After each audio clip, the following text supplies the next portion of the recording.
Otep à tous, bien-aimés frères et sœurs. Je disais il y a quelques jours que la guerre qui se déroule dans l'est de la RDC, ce n'est pas une guerre entre le Congo et le Rwanda, l'Ouganda, le Kenya.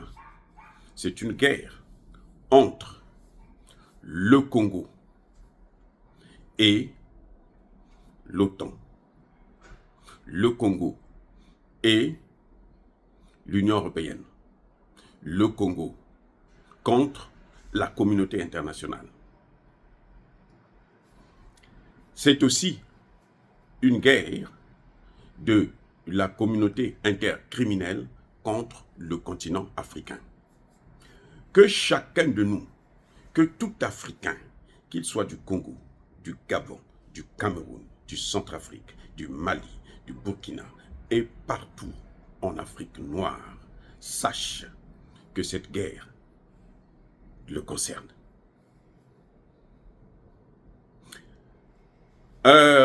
Oui, nous allons dire que la guerre concerne aussi le Rwanda, mais vous savez, le Rwanda, les Rwandais sont presque tous derrière Paul Kagame, qui est justement l'instrument que les autres utilisent pour mener cette guerre. Mais ce n'est pas lui qui finance la guerre. Le Rwanda ne finance pas la guerre. C'est comme Zelensky en Ukraine. C'est une guerre de l'OTAN. Zelensky, c'est l'instrument qu'on utilise. C'est une arme, en fait. Donc, Paul Kagame aussi est une arme. Les Rwandais sont des armes. Les Rwandais qui financent cette guerre. Les Rwandais qui sont à l'étranger, aux États-Unis, au Canada et autres, qui envoient de l'argent pour financer cette guerre, ne sont que des armes, des instruments dans les mains de l'impérialisme occidental, de l'Occident collectif et de leur communauté internationale. Parce que cette communauté-là, elle ne nous appartient pas. Pourquoi je dis ça? Pourquoi je dis que la communauté internationale est complice et que c'est une guerre contre l'OTAN? C'est une guerre contre l'OTAN parce que vous avez des éléments clairs. Chaque fois que l'armée essaie de repousser les M23 et les Rwandais, Ougandais, Kenyans qui sont derrière tout ce conglomérat, on voit tout de suite que le maître américain se lève. Blinken appelle, au moment où je vous parle, Félix Tshisekedi est sous la pression intense des Américains, même pas des Européens. Parce que bon, les Européens ne font plus de poids. Vous savez très bien. Et Tshisekedi le sait. Ceux qui ont encore un mot à dire, ce sont les Américains. C'est l'OTAN. Et donc, le chef des Américains, le chef de l'OTAN, il parle en la personne de Blinken. Avant de partir, ils veulent vraiment renverser la tendance. Repousser encore, décourager notre armée et décourager nos Wazalendo. S'il faut les neutraliser, ils vont les neutraliser tous. Voilà ce qui est en train de se passer. Actuellement, au moment où nous parlons, Anthony Blinken ne cesse de faire pression. Avant l'élection, en décembre dernier, 2023, pas décembre dernier, il y a un an de plus d'ailleurs, en décembre 2023, lorsque les soldats de l'armée congolaise et le Wazalendo commençaient à avancer, les États-Unis ont dépêché d'urgence la patronne des services de renseignement de la CIA en RDC pour rencontrer Félix Tshisekedi. Et ils ont demandé à Tshisekedi, ils ont interdit à Tshisekedi d'utiliser ces avions parce qu'ils savent que les avions de combat, les Sukhoi et autres, donnent de l'avantage à l'armée congolaise. Donc, ils ont interdit à Tshisekedi d'utiliser les avions. Et puis, comme à l'époque, surtout, qu'ils avaient une armée qui était acquise à leur cause, puisque les chefs de l'armée sur le terrain étaient des gens qui travaillaient pour Tshisekedi, et plutôt pour Kagame, y compris le général Chiwewe, y compris le général Chiko, toute la clique là, c'était des gens qui travaillaient pour Kagame. Je ne sais pas pourquoi Tshisekedi ne les a pas fait asseoir.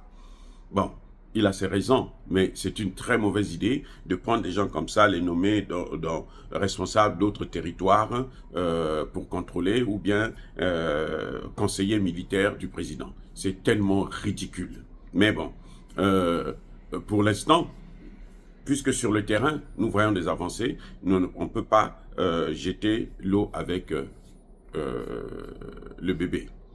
Donc, en ce moment où nous parlons, les Américains font une pression intense. Et c'est pour ça que vous avez vu, toute l'année 2024, les avions, les Sukhoi là, n'ont pas décollé. Les Sukhoi n'ont pas bougé. En fait, c'était parce que cette dame était venue convaincre Tshisekedi. Tshisekedi avait cédé à la pression.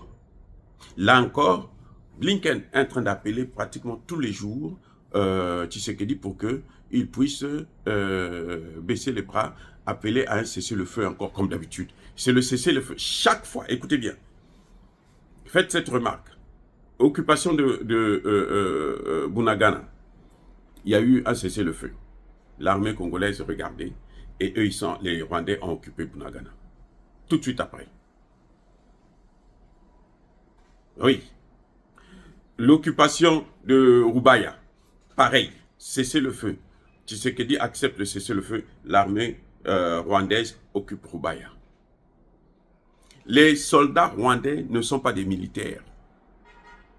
Ils ne sont pas invincibles. Ils ne sont rien que des manipulateurs. Ce sont des soldats corrompus. Ils agissent par la corruption. Ils corrompent les Congolais et ils manipulent les autorités congolaises. Notamment, à commencer par le président lui-même. Il se fait manipuler par les Rwandais et les Occidentaux. Ils appellent, on lui dit, bon, cessez le feu, cessez le feu. On va donner une chance à la paix. Dès que Tshisekedi accepte de retirer ses troupes, demande ses troupes à se calmer, vous voyez qu'ils occupent tout un territoire. C'est comme ça qu'ils ont occupé Rubaya, Bunagana et les autres parties dans le Massissi. Donc, est-ce que cette fois-ci, ça va être la même chose? Est-ce que le président Tshisekedi va céder encore une fois de plus? Ce que nous constatons, c'est que depuis quelques jours, les Sukhoi sont par terre. Les Sukhoi ont encore disparu. Est-ce que c'est stratégique? Est-ce que c'est parce qu'on n'en a pas besoin en ce net moment? Je n'en sais rien. Toujours est-il qu'ils sont par terre. Comme en 2024, toute l'année 2024, c'était une année où on n'a fait que pleurer. Nous avons pleuré. Parce que les Congolais, il y a des Congolais RDC qui pensent que cette affaire les concerne à eux seuls. Non, ça ne concerne pas que les Congolais, ça concerne tout un continent. Et nous, en tant que panafricanistes, nous qui nous battons depuis l'étranger, qui affrontons même ces Rwandais-là, on les rencontre, on travaille avec eux. J'ai travaillé avec un Rwandais une fois, j'ai travaillé avec un Rwandais, pas une fois, mais comment on appelle ça? En Haïti, c'était mon chef. Il était mon chef, mon supérieur hiérarchique. Mais une fois, j'en avais tellement marre que je lui ai flanqué ça en public. J'ai dit, vous arrêtez avec votre pagaille que vous êtes en train de faire, là, les crimes que vous êtes en train de commettre en RDC. Oui, c'était mon chef. Il pouvait me sanctionner. Je le lui ai sorti comme ça, dans le bureau. On était dans parce qu'on avait un bureau où, vous savez, les bureaux des Nations Unies, vous êtes tous là. Ce sont des grands chefs qui sont dans des bureaux isolés. Mais sinon, vous tous, vous avez vos précarés.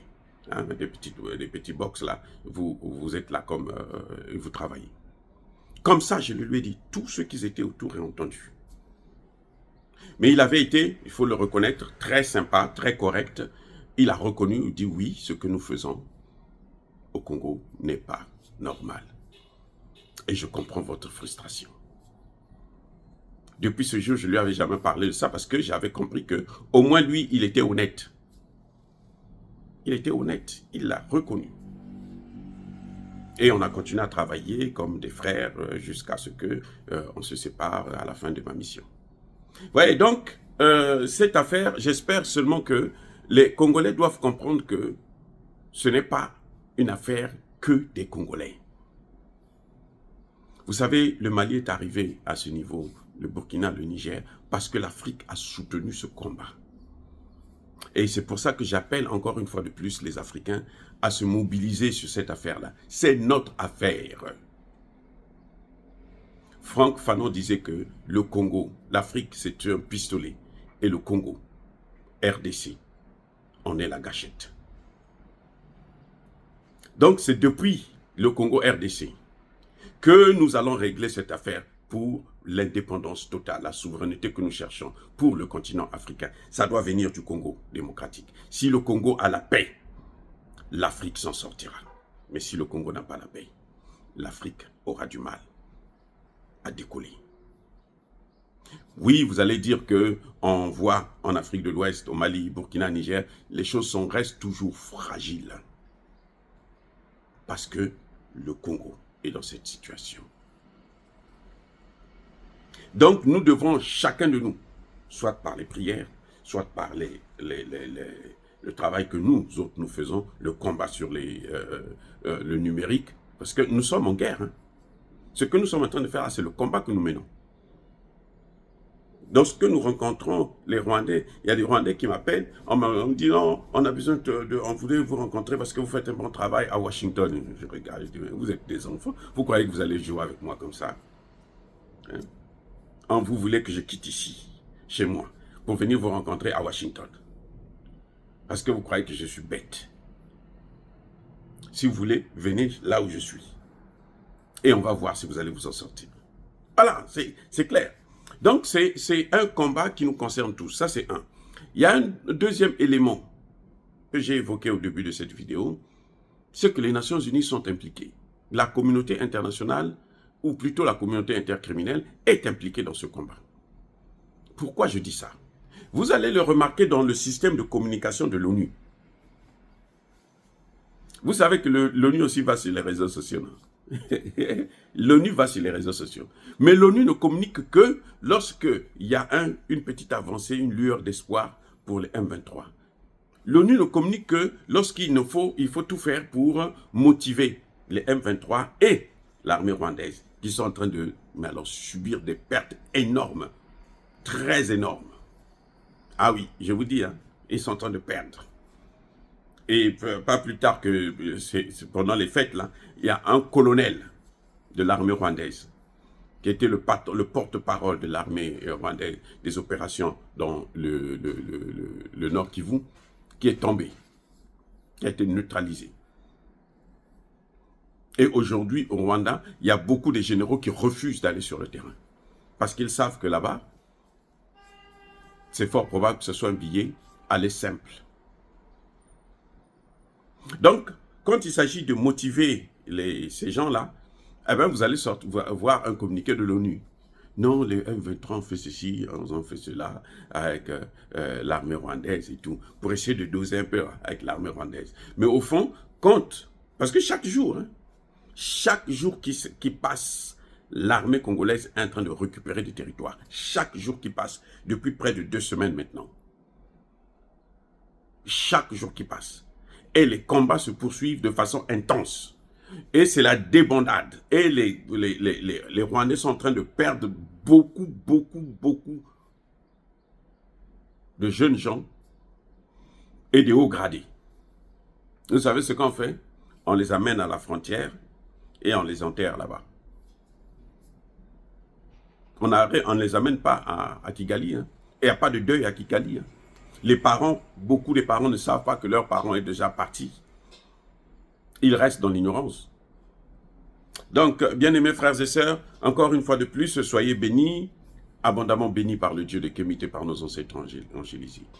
Je vous présente encore une fois de plus, bonne et heureuse année 2025, et que nos ennemis puissent, en cette année 2025, être tous neutralisés. Non pas par nous, mais par lui-même, le grand Dieu. Parce que le Dieu, là, quand il frappe, il n'a pas de « je suis la plus grande puissance du monde, j'ai l'arme atomique ou quoi ». Non, ce Dieu-là, quand il commence à frapper, là, il te neutralise toutes tes armes. Eh oui, c'est ça que nous savons. Et nous sommes sûrs de ce que nous disons. Que Dieu vous garde. J'ai dit et j'assume.